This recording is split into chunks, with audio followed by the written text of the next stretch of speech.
السلام عليكم ورحمة الله تعالى وبركاته، إن شاء الله تكونوا كامل بخير.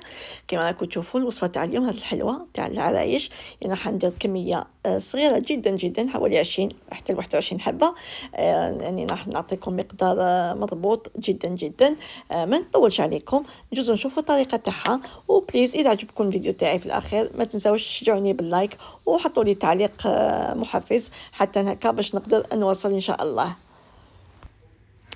الحاجة الأولى اللي نبدأ بها هو السمن. هنا عندي حوالي 170 غرام أو كيلة لما يذوب كي ندوبو. بين 170 غرام بين يعني الزبدة، درت زبدة وزدت لها شوية تاع السمن. دوك نديرهم برك يذوبوا. وهنايا الفارينة، درت 500 غرام تاع فارينة، حوالي 3 كيلات سوا. شوفوا السمن يعني زبده لما ذوبتها خليتها يعني حتى نبردت مليح. وهنا تاني عندي حوالي ملعقه معمره مليح تاع سكر كلاص، تحبوا ديروها لها هكا باش كيطيب يعني يجي يتحمر لكم شويه برك. درت قرصه تاع الملح ونزيد يعني ملعقه تاع القهوه تاع لافاني. هنا قلت لكم الفارينه درت 500 غرام تاع الفارينه، يعني كيلت بهذا الكيله بهذا البول اللي كيلت به السمن. درت 3 كيلات. يعني لاباز تاع حلويات التقليديه دائما 3 كيلات بكيله، لاباز تاعهم دائما كيما شاك فوا نقولها هو السمن والمزهر. انا درت الزبده، زدت له شويه السمن هكا للذوق، هكا نذوق شويه يعني قاصح. درتها الزبده وزدت له برك شويه تاع السمن.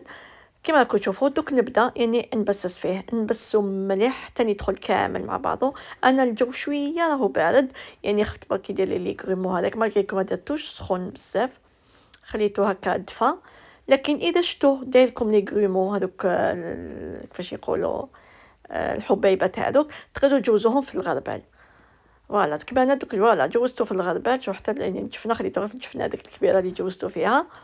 ونبدا نلم، انا نلم العجينه تاعي بالمزهر فقط، ما نديرش الماء والمزهر. ونبدا نفتل، يعني قيس كيله هذيك نقصت منها شويه ولمتها لي كامل. وشنو يعني ابداو اعجنوا فيها يعني هكا بصبعتكم، دخلوا لها الماء، دخلوا العجينه تاعكم دخلوا لها الماء بصبعتين برك، ماشي تعجنوا كيما نعجنوا الخبز، بصبعتين حتى يدخل مليح. كاين بزاف ما يعرفوش يشوفوها غير تلمت شويه برك يقولوا لك خلاص يعني هاي تلمت، هو غير هذاك اللي دام هو الهوي يلم فيها، لكن لازم تتاكدوا مليح. لازم ديروا دائما هذه الخطوه وتشوفوا هذاك الخيوط الابيض، يعني تشوفوا العجينه تبدل اللون ديالها. فوالا ومن بعد انا نوزنهم كامل، يعني نوزنهم هكا يعني مباشره. حاول في كل وحده هكا 33 34 غرام في كل وحده، تقدروا تلحقوها حتى 35 غرام. بنخليهم يريحوا. هنا بالنسبه للحشوه واش راح ندير، درت 3 كيلات تاع اللوز وكيله ناقصه، يعني قيس زوج صباعتين تاع السكر.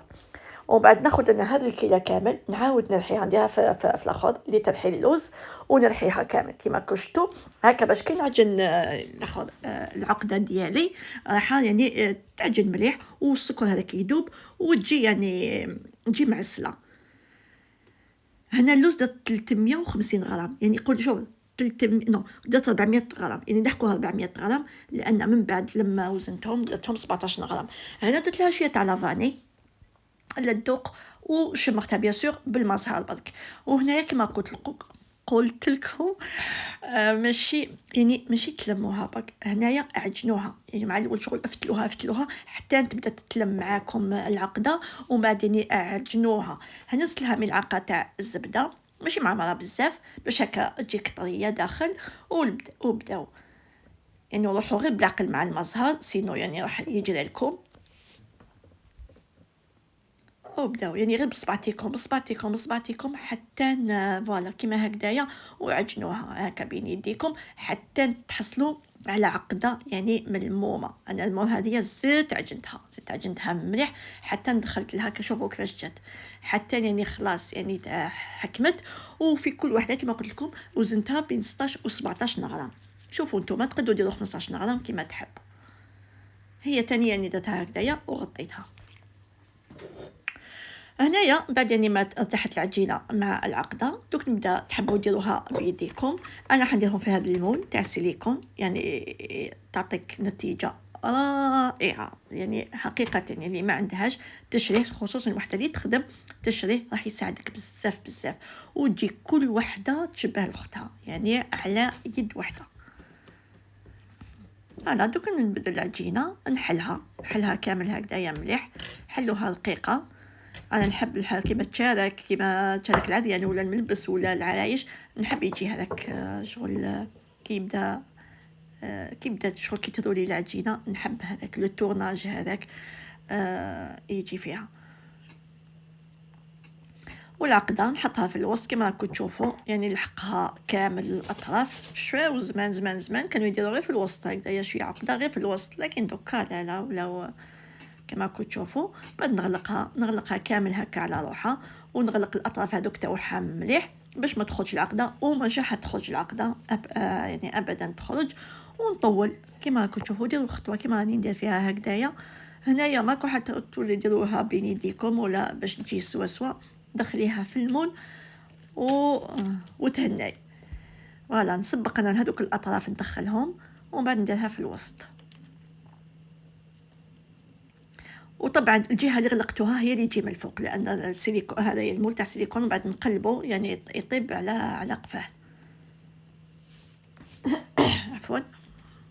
فوالا ونصقمها نعبصها قايتك باش تاخد كامل الشكل تاع الحبه تاع العرايش. نزيد الثانيه معكم برك هكذا على السريع. يعني وصفه هذه رائعه بزاف، يعني العرايش انا نحب العرايش، نموت على العرايش. ونحب بزاف الحلويات التقليديه، نحب نخدمهم هكا سي مون نامور باش نخدم الحلويات التقليديه، نحبهم بزاف. فوالا ونزيد تانيك نديرها هي تانيك حتى نكملهم، نزيد نعمر. انا عندي زوج امام هاد ليمول. فوالا واشاك فوا صقموها، يعني صقموها كامل دخلوها باش تاخد الشكل تاع العرايش. فوالا شوفوا هنايا بعد ما درت زوج، عندي غير زوج هادو تاع الليمون، نصقمهم كامل هكذايا. وبعد نقلبها كي تجي طيب لازم تقلبيها هكا باش لما تطيب تاخد الشكل تاع الحبه تاع العرايش. وانا الفوغ راني شعلته على 170 درجه، ومن بعد ندخلهم نخليهم يطيبوا بعقلهم. شوفوا يعني ديروا الخطوه هذه، لان لما عبصتهم لازم نديروا هذه الخطوه باش يعني تاخد الشكل هذاك شغل كيما عبصناها. نعاودوا نرفدوها الحبه تاع العجينه، نعاودوا نرفدوها حتى نطيب. بون انايا غير طيبت ما نخليها طيب من التحت عسوها، ومن بعد باش نشعلها من الفوق نحي لها لما تطيب تنحى. دوكا نحي هذا المول تاع السيليكون، لو كان تكون ما طابتش مازال ما طابتش من الوقت ما تتنحى لكمش تبقى لاصقه. شوفوا يعني السيليكون بزاف، المول هذا سخون بزاف. شوفوا نحيها دوكا من التحت راهي طايبه. شوفوا دوك غير باش نحمرها شويه من الفوق، وما تخلوهاش بزاف في الفوق. سينو تعرفوا العقده تقدر تيبس لكم. تعرفوا السمن شغل لما يبطى بزاف في الفوق يبس. يعني خدت لي حوالي هكاك 20 دقيقه عسيتهم، طيبتهم، بقيت نعس فيهم. شوفوا هنايا حمرتهم غير شويه كما راكم تشوفوا، غير شويه تاكدت بلي طابوا. وكي تنحوهم تلقاوهم بزاف طريين، سورتو من الفوق بزاف طريه، لكن لما تبقى بيان سور راح تشد روحها. ودوك نزيد نكمل هذا واحد.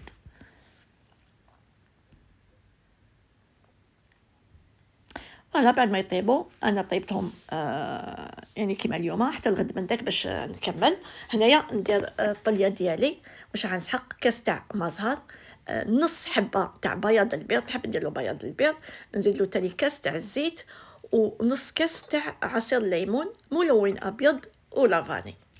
هايليكم ونسحق طبعا انا حندير ملون روز شويه، والسكر سكر غلاس اللي كنت صيرته. هنايا نخلط قبل انا هذوما كامل المواد هذو السوائل نخلطهم كامل. انا ندير قطب البياض تاع البيض تجيني مليح يحكم روحو، عمره ما يجي يابس، جامي يجي يابس، وراح يتعقم بالعصير تاع الليمون. فوالا ندير كامل المكونات هذوك ونزيد له كولورون ابيض. انا لا باز تاع الكولورون ابيض لازم نديروها، سواء درتو لا كولور سواء ما درتوش.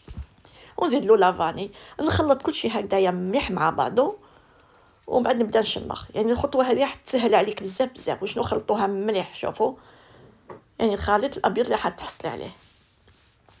هنا السكر درت كيلو ونص سكر، غربلته مليح، لازم تغربلوه.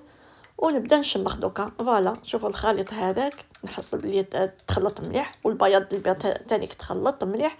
ونبدا ندير هكذايا، نبدا نشمخ بالعقل برك، بالعقل. شغل مع الأول تحصلي على شوية عجينة يعني سائلة، ومن بعد نبدأ نكمل حتى نتحصل على الطلية.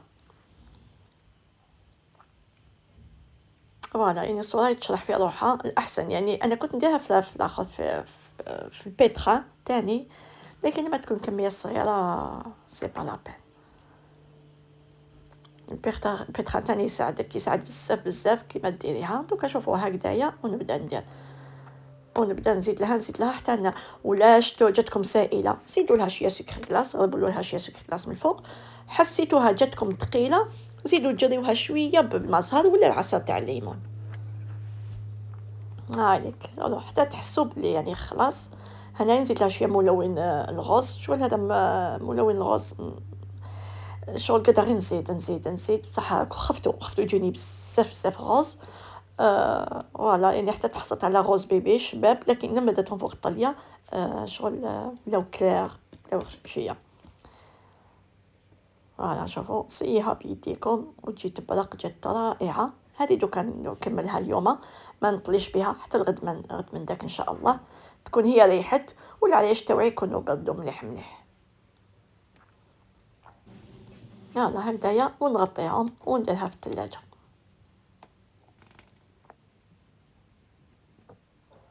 فوالا اليوم كيما شفتوا نبدا يعني نطلي في الحبات دياولي. هاد الطريقه تجيك بزاف سهله تطلي 100 حبه ما تحسيش. شوفوا هنا كيفاش جا غوص شباب كي كنا اخر، لكن لما درتهم فوق العرايش جاوني شويه كلير. وشنو بعد مع الديكوراسيون مع الناكري فوالا يعني يجوك شويه غوص شابين. وحبيت هذاك الغوص الحامق بزاف.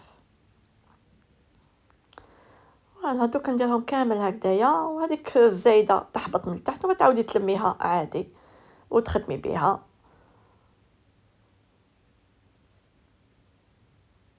بليز اذا لحقتوا لهنا البنات شجعوني باللايك، ديروا لي لايك بليز. فوالا شوفوا دوك نخبطها غير شويه خبطه خفيفه برك بالكم تكسر لكم لان الجو خفاف بزاف، وبعد نحيهم نخليهم ينشفوا في مكان واحد اخر. فوالا شوفوا كيفاش جات رائعه. وما تجيش هذيك الطليه الخشينه. ساعات الطليه تجي حتى وتجي طريه لكن تجي خشينه بزاف معمره بالسكر. انا بيرسونالمون ما نحبهاش. فوالا نعاود نلم هذه نعاود نخدم بها تانيك. فوالا دوكا هكذايا حتى نكملهم. هاكا شتو كميه جاتني 21 حبه سوا ما درتش كميه كبيره بزاف.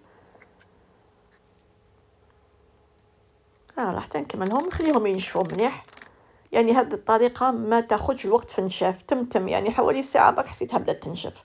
هنا درت لها شويه ناكري غوز، لكن خلطت شويه ناكري غوز مع ناكري ابيض باش ما يخرجليش هذاك الغوز بزاف حامق. درتهم هكذايا شوفوا كيفاش يجوا رائعين. لو كان عندي عقاش انا هذاك الخشين دو ارجنتي كنت نحط له حبه عقاشه برك بالفوق، انا هذاك نحب. لكن فوالا درت له هاد الديكوراسيون حاجه جيسبر تكون خفيفه. انا ونحطها غير هكذايا.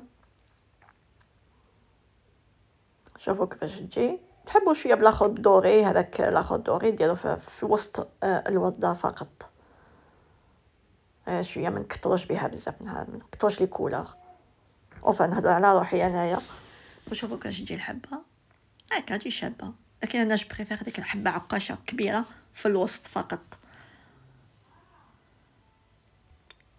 فوالا شوفوا هنايا بعد ما كملتهم حقيقه جاو رائعين، جاو شابين، وكل وحده تشبه لاختها.